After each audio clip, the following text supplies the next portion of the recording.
Bonjour.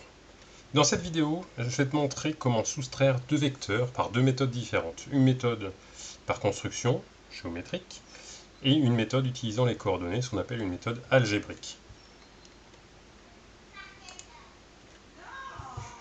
Alors, la première méthode. Donc, ce que tu cherches à faire, c'est à construire le vecteur U moins le vecteur V. On a un vecteur U et un vecteur V qui sont déjà tracés. Alors, comment faire? Eh bien, en fait, on va s'appuyer sur ce qu'on connaît, c'est-à-dire l'addition. Vous avez une vidéo à votre disposition si vous le souhaitez pour pouvoir revoir comment faire une addition. Là, je vais vous le remontrer sur cet exemple.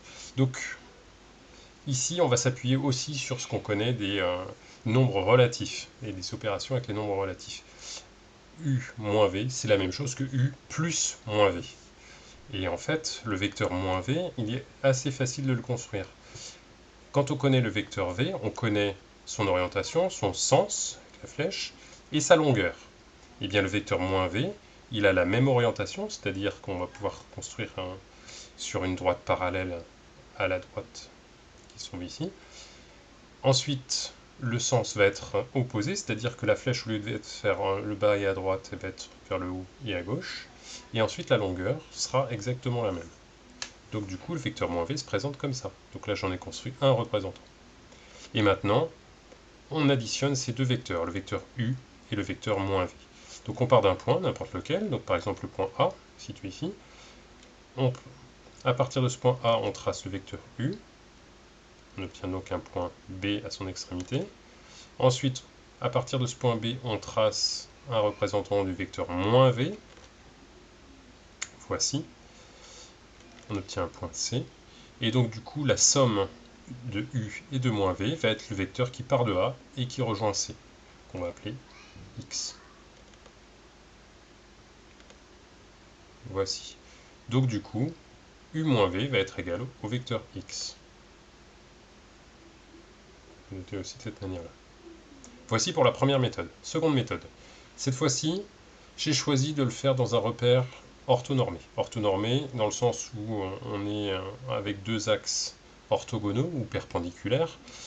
Et ici, les unités, donc entre le 0 et le 1, on a la même distance. Alors, on a un vecteur U. Quelles sont ses coordonnées? Puisqu'on là, on dit qu'on peut travailler avec les coordonnées. Donc, plus 5 en abscisse, plus 3 en ordonnée. Donc, les coordonnées du vecteur U, c'est 5 et 3. Le vecteur V, en fait, on va travailler comme tout à l'heure. On ne va pas travailler avec le vecteur V, on va travailler avec le vecteur moins V. Donc, d'abord, on construit le vecteur moins V. Donc, il part de ce point-là pour aller jusqu'à ce point-là. Par exemple, hein, on aurait très bien pu le construire à un autre endroit, mais ce représentant est ici. Alors, quelles sont ses coordonnées? Eh bien, on part de ce point, on va ici vers la gauche. Donc du coup, comme l'axe des abscisses est orienté vers la droite, là on va vers la gauche. Donc du coup, les valeurs vont être négatives. Enfin, la valeur de l'abscisse, pardon, va être négative. Et ensuite, pour l'ordonnée, eh bien, on remonte d'un rang. Donc plus 1. Donc les coordonnées du vecteur moins V sont moins 4 en abscisse, 1 en ordonnée. Très bien. Et maintenant, on va additionner ces deux vecteurs, le vecteur U et le vecteur moins V. On peut retrouver de toute manière les coordonnées du vecteur V aussi, je vais noter là.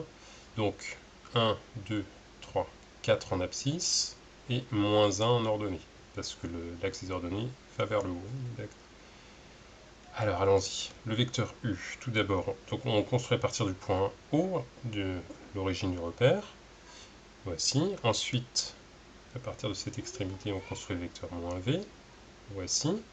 Et maintenant, donc la somme de U et de moins V va être le vecteur qui va se trouver ici. Voici, et maintenant on cherche ses coordonnées. Donc en abscisse, on augmente de 1. En ordonnée, on augmente de 4. Donc les coordonnées du vecteur W, c'est donc 1 et 4.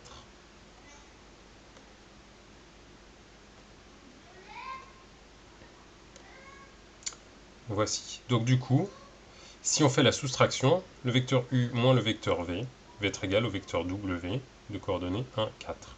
Alors juste une petite remarque. Soustraire des vecteurs dont on connaît les coordonnées, ça revient en fait à soustraire les abscisses. Vous voyez que 5 moins 4 va être égal à 1, et 3 moins moins 1 va être égal à 4. Un petit exercice pour terminer.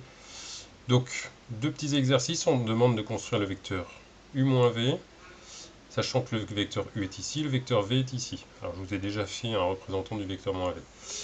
Et ici, u et v avec les coordonnées. Donc, vous mettez en pause, vous essayez de le faire sur une de vos feuilles.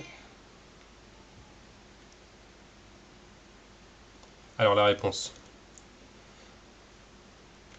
Donc, du coup, le vecteur soustraction de u et de v, c'est donc le vecteur w. Donc je l'ai tracé ici, il aurait très bien pu être tracé où vous le souhaitiez. Ça aurait pu être un autre endroit comme celui-ci par exemple. Et maintenant, avec les coordonnées. Donc u moins v. Donc on fait la soustraction, 4 moins moins 6 en abscisse, 2 moins 3 en ordonnée. Donc finalement le vecteur w, il va avoir pour coordonnées 10 en abscisse et moins 1 en ordonnée. Et c'est la fin de cette vidéo. Vous pouvez cliquer sur les autres vidéos pour d'autres notions sur les vecteurs.